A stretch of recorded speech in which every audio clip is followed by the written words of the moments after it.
1943年12月4日凌晨3点39分，德国的莱比锡空袭警报声响彻了整个夜空，居民们从床上惊醒，惊慌着叫醒孩子，甚至顾不得穿衣服来抵御冬季的严寒。11分钟后，第一枚炸弹落下，联盟军442架轰炸机在短短的35分钟内共投掷了近1400吨炸药和燃烧弹。警报声、爆炸声、建筑坍塌的声音混杂着人们尖叫、哭喊、求救。直到凌晨5点39分，硝烟逐渐散去。此次空袭呢，共造成1800人死亡，市中心许多历史建筑也在轰炸中被毁，其中就包括了齐默尔曼咖啡馆。大家好，这里是世界咖啡品牌频道。今天呢，我们就来聊聊历史上的咖啡馆齐默尔曼咖啡馆。我们先来简单了解一下莱比锡的历史。最初呢，有史料记载，莱比锡只是一个城堡的名字，属于史称第一帝国的神圣罗马帝国。神圣罗马帝国存在于962年至1806年间的欧洲国家，领土呢以德国、捷克和奥地利为中心，还囊括了今天的法国东部、北意大利、瑞士以及荷兰、比利时、卢森堡区域。版图呢横跨中欧与南欧地区。莱比锡在1165年立世，在1409年成立大学。1507年，神圣罗马帝国的皇帝马克西米利安一世下诏，规定莱比锡周围15公里的范围内享有集市优先权。从此呢，莱比锡的贸易集市地位最终发展成今日世界闻名的博览会之城。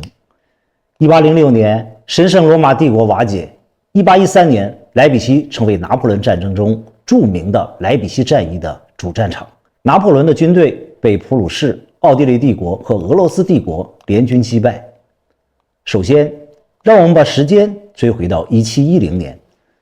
此时的整个欧洲呢，正处于巴洛克时期，到处充斥着华丽、夸张、充满戏剧性的建筑，并且没有任何一个时期的男人可以像巴洛克时期的贵族男人那般妩媚妖娆。他们会穿戴花边缎带的领饰、高跟鞋、灯笼裤、羽毛装饰的大帽子，走在街上，随时你都可能感受到狂热的艺术氛围，以及贵族对富丽堂皇奢靡生活的追捧。这年，在莱比锡的凯瑟琳大街14号，工人们正根据建筑师多林的图纸建筑房屋。凯瑟琳大街在16世纪呢，是莱比锡最优雅的街道。街道的名称取自1544年被拆除的旧圣凯瑟琳教堂。正在施工的建筑呢为4层半的房屋，由2组相邻的房间组成，一个呢约为8乘以10米，另一个呢约为5.5乘以10米。这种不对称的风格是典型的巴洛克建筑。内部呢由雕刻家、制图师兼出版商的约翰·乔治·史雷伯设计。约翰·乔治·史雷伯呢，也是莱比锡的第一位地图出版商。1700年，他受命绘制了包琛镇地图。在地图上呢，甚至可以看到镇上所有的房屋，堪称巴洛克时期的卫星地图。1717年，多林设计的这座建筑终于竣工完成，它就是著名的齐默尔曼咖啡馆。大理石地面、挑高的穹顶、精美的绘画与雕塑。阳光穿过玻璃窗时形成的强烈的光影对比。闭上眼睛，你可以想象你走进了一个装修奢华繁复的超5星级酒店。老板克里斯蒂安·希尔哈菲尔想把这里打造成莱比锡最著名的社交场所。首先，他引进了在上流社会贵族中深受欢迎的饮料咖啡，又预定了一批精美的中国瓷器，并找到了莱比锡音乐学院的院长格奥尔格·菲利普·泰勒曼来他的咖啡馆搞音乐会。慢慢的，齐默尔曼咖啡馆和他的音乐会开始在上流社会中逐渐传播开来。而这座咖啡馆一直在等着那个将他推向历史巅峰的人——约翰·塞巴斯蒂安·巴赫。让我们再次把时间推回到1685年3月31日，一个小婴儿出生在神圣罗马帝国的埃斯纳赫。他就是约翰·塞巴斯蒂安·巴赫，音乐家巴赫。巴赫的父亲约翰·安布罗修斯·巴赫是小镇上的音乐家，也是家族中的第4代音乐家。他教导巴赫演奏小提琴和大键琴。大键琴形似钢琴，但它的工作原理是琴键带动顶杆，并有拨子拨弦发音的。最早出现于14世纪左右，是一种从15世纪文艺复兴时期到18世纪巴洛克时期盛行的欧洲乐器。它的音色呢较为清脆而细弱，比较接近古典吉他。巴赫8岁进入埃森纳赫拉丁语学校，巴赫不仅学习成绩优异，歌喉也很好，迅速从只能唱赞美诗的诗班升到周日在圣乔治教堂呢演唱经文歌和清唱剧的诗班。1694年，巴赫的母亲去世，同年11月底，他的父亲再婚，却在3个月后呢也死掉了。这真的是很让人耐人寻味。10岁的巴赫呢就这样成了孤儿，并被迫去了位于奥德罗夫的长兄约翰·克里斯托夫·巴赫的家里。克里斯托夫呢是一个职业教堂管风琴师，他继续给予巴赫音乐教育以及呢其他未曾接触的乐器和基本演奏技巧，奠定了巴赫未来乐器造诣的基础。巴赫也十分懂事的帮助分担家用。他的歌喉嘹亮，音域宽广，表演所得的收入相当不错。但是后来他的兄嫂又生了一个儿子，克里斯托夫的家庭已经很难再继续扶持巴赫，家族里呢也没有人能为他提供经济上的援助。巴赫在15岁那年不得不离开奥德罗夫的学校。临走之前呢，好心的新任音乐教师艾利亚斯·赫尔达告诉他，在200里外的卢内堡有个圣马可教堂，教堂里有专收穷人子弟的少年合唱团，可以提供食宿以及少量的津贴。于是他拿着艾利亚斯·赫尔达的介绍信，在1700年的3月与自己的好友艾德曼一同前往卢纳堡。尽管唱诗班的成员分到的零用金十分微薄，但巴赫靠着在婚丧典礼上献唱以及街头表演的收入勉强维持生活。圣马可教堂不仅仅只是给巴赫提供了一个避风港，音乐图书馆里还典藏了自16世纪中期以来丰富的手抄乐谱以及印刷版本，曲目超过1000首。巴赫朝夕接受教会音乐的熏陶，以及马丁路德创作的圣咏，为巴赫在后期创作中带来了不少的启发，同时还磨练了他和声的技巧。而这种古老的音乐形式在巴赫未来无数的音乐作品中得到改良与推广。没过多久，由于成年的巴赫变了声，他不得不离开唱诗班，但他优异的音乐天赋及音乐才能让他获得了教堂的奖学金，并且担任3个器乐师的助手，并以此来继续磨练自己音乐才能。1701年的暑假，巴赫步行30里路到汉堡聆听圣凯瑟琳教堂的琴师莱因肯弹奏的管风琴，还听到北日耳曼的著名琴师文森吕贝克的演奏。那么这些给年轻的巴赫带来了强烈的震撼。1703年的1月巴赫离开了圣马可教堂，他准备应聘位于桑格豪森的管风琴师的职位，但是没有成功。没过多久，他的音乐才能就被萨克森威玛的约翰·恩斯特3世发现，聘请为宫廷音乐家，在公爵的礼拜堂里演奏小提琴与管风琴，同时还需要处理一些与音乐无关的仆役工作。在威玛的7个月时间里，巴赫逐渐打出了自己的名声。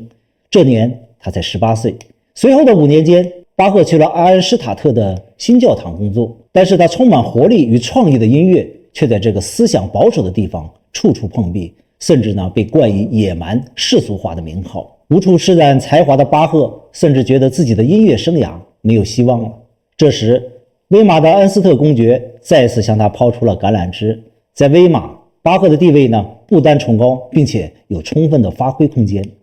但随着时光的流逝，再好的关系也会发生裂痕。巴赫再次无辜卷入了争端中，于是在32岁那年举家搬到了科滕，继续在科滕担任宫廷乐师。后来由于科滕军费吃紧，不得不裁减乐团的开销，音乐也渐渐没有了科滕宫廷的基调。巴赫越来越觉得自己在这里难以容身。庆幸的是，他发觉自己的志趣依然是做个教堂乐师。就这样，他开始为自己的下一步打算了。时间终于到达了1723年，巴赫来到了莱比锡，先是做了几个教堂的音乐总监，随后在1729年成为莱比锡音乐学院的院长。就这样，他与齐默尔曼咖啡馆相遇。在这里，巴赫创作了很多轻松有趣的康塔塔。康塔塔是一种包括独唱、重唱、合唱的声音作品，是巴洛克时期重要的音乐形式。康塔塔211号，史维格特斯蒂尔普拉德特尼克特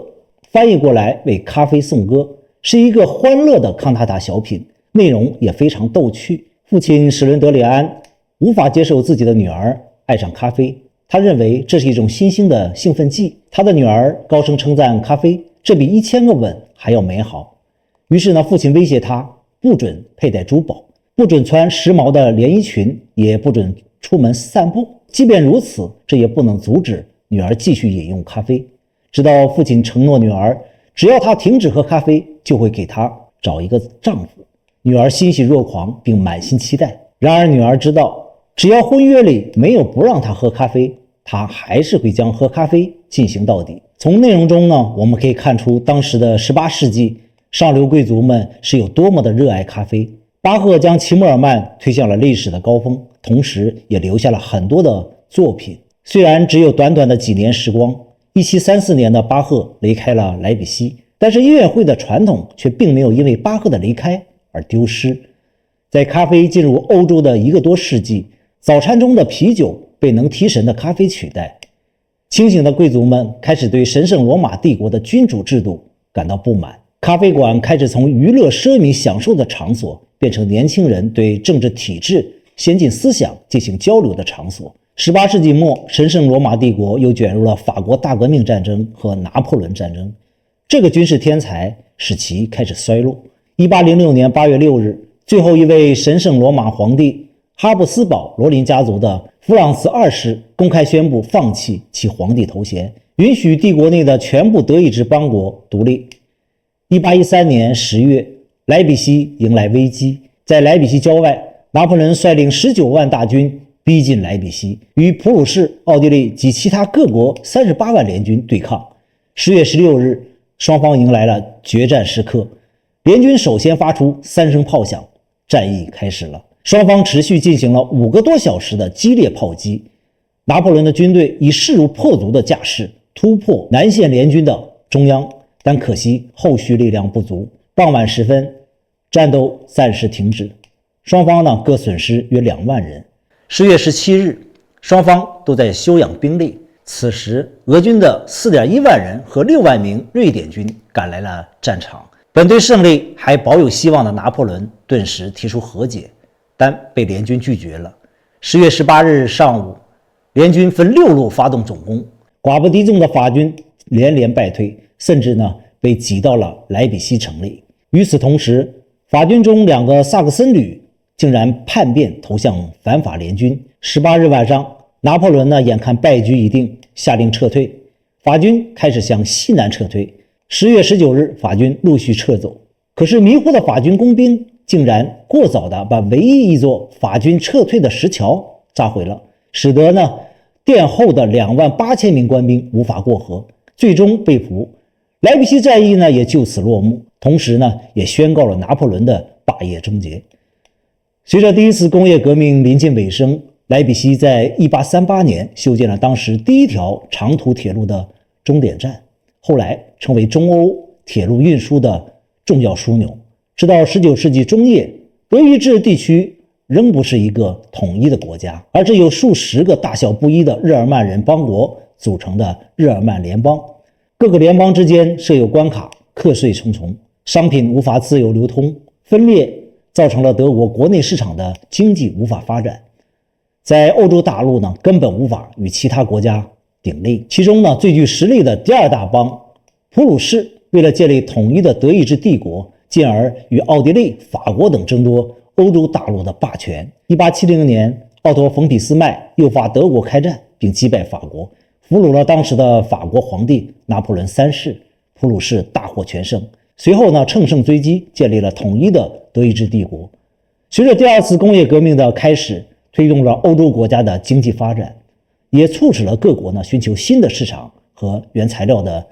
来源。几十年间，为了保护本国经济和提升国际竞争力，各国纷纷建立了经济同盟，并实施贸易壁垒政策，限制了国际贸易的自由度，逐渐加深了国家之间的经济分歧。用武力扩张自然就被摆在了欧洲国家的面前。1914年6月28日，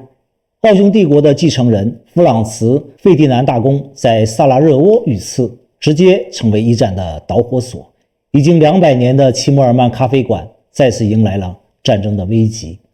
第二次工业革命的发展以及战前的军备竞争，世界上第一款具备轰炸机特征的飞机在1915年的俄罗斯帝国波罗的海铁路工厂生产，可携带522千克炸弹，最大飞行时速为120公里。它的设计者伊戈尔·伊方诺维奇·西科尔斯基或许不会想到，轰炸机在未来的发展演变中会摧毁多少历史建筑。早期的轰炸机行动通常是用单引擎飞机执行的，飞行员或观察员需要手动投掷炸弹。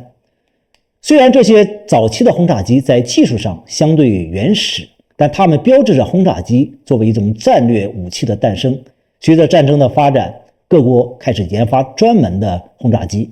这些大型轰炸机甚至能够执行长途的轰炸任务。一战中，德国的各盟国奥斯曼土耳其、保加利亚王国及奥匈帝国因持续作战，国内经济崩溃或起义，已无力再战。在1918年开始，相继向协约国求和。一战结束后，各国于巴黎凡尔赛召开的巴黎和会。会议的重大决定由美国总统威尔逊、英国首相大卫·乔治和法国总理乔治·克列蒙梭。美国和英国主张宽大对待德国，但受到重创的法国主张要严惩德国。最后诸国与德国签订了凡尔赛合约，因法国的要求加入了很多苛刻的条款，向德国加强巨大的割地赔款和限制军备条款，却并未处置德皇威廉二世、兴德堡元帅及鲁道夫将军等决策者。而赔款过重的凡尔赛合约反而为20年后的第二次世纪大战埋下了火种。1939年，第二次世界大战爆发，全世界都进入了风雨飘摇的时代，很多历史名迹已经消失在一战中。停过了200年的齐默尔咖啡馆也迎来了自己的最终章。1999年，法国小提琴家和历史演奏实践指挥家巴勃罗·瓦莱蒂与羽管键琴演奏家席琳·弗里斯以齐默尔咖啡馆之名创立了一支乐队，用历史演奏技巧和各个时代的艺术设计手法来再现巴洛克时期的音乐。尽管我们在莱比锡再也无法见到齐默尔曼咖啡馆曾经的容颜，就让我们在齐默尔曼咖啡馆乐队的音乐中感受巴洛克时期的浪漫。好了，今天的节目就到这里，我们下期视频见。